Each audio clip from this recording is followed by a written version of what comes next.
Let's now bring in John Kirby, spokesman for the U.S. State Department. John, thanks so much for joining us. You heard Senator Cotton. He says these continued extensions are teaching Iran the wrong lessons, allowing them to walk back from previous concessions they made or demand new concessions of the U.S. What's your response? Well, my response is that another extension here, what it's doing is allowing negotiators to stay in the room and to build on the progress that has been made in the last couple of weeks. It'd be foolhardy, it'd be foolish to simply walk away while progress is being made. That said, and Secretary Kerry said this for himself, it's not an open-ended commitment there in Vienna, and if we can't get a deal, he will walk away.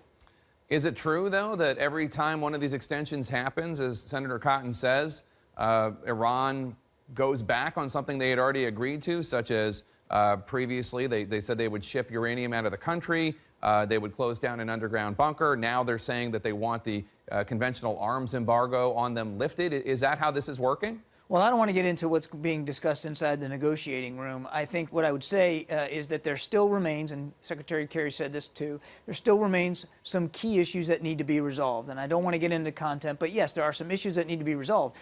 As for the agreement itself, we've also always said that it's going to be in compliance with the April agreement in Lausanne, the basic parameters of what the deal needs to be constructed like.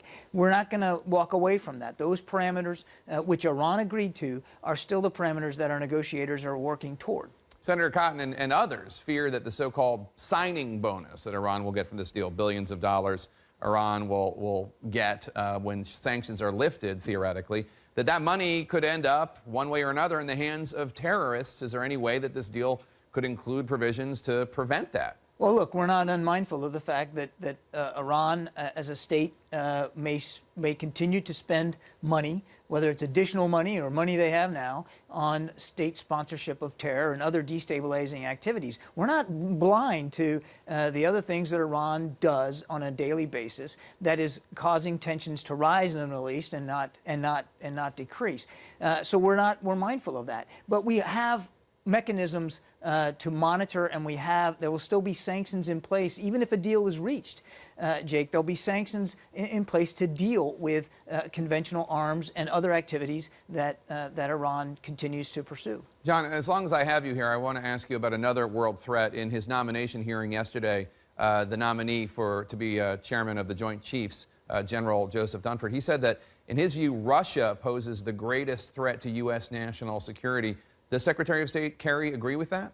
No, the Secretary does not agree with that assessment. He has great regard and respect for General Dunford. Certainly, he understands that General Dunford has a responsibility to offer his best military advice and his most candid opinion, and clearly the General did that.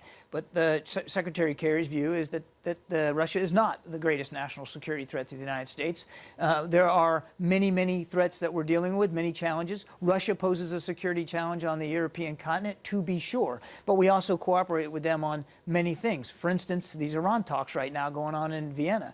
Frankly, the Secretary views a greater threat to our national security right now as the growth of violent extremism around the world. All right, John Kirby, thank you so much. Have a good weekend.